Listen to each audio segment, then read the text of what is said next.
Hello दोस्त। जो live में भैया जुड़े थे बोले थे कि सरसों वाला बुको वाला दे बहन जी गाना गाइए। मैं वही गाना गाने जा रही हूँ। कैसा लगेगा भाई साहब सुन लेना। कैसा लगेगा कमेंट में ज़रूर बताना प्लीज़। मैं अगले वीडियो में फिर जो गाना आप कहिएगा वही फिर सुनाएंगे। तो मैं गाने जा रही हूँ।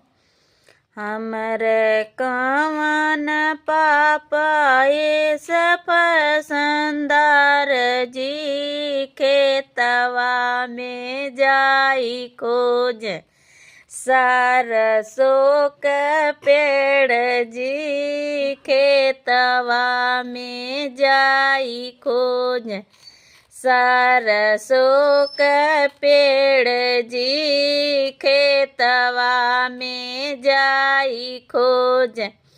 हमरा कवन मामी ये ससुकुआर जी रगरी रगरी पीस सरसों का बुकवा जी रगरी रगरी पीस सरसों का बुकवा जी रगरी रगरी पीस।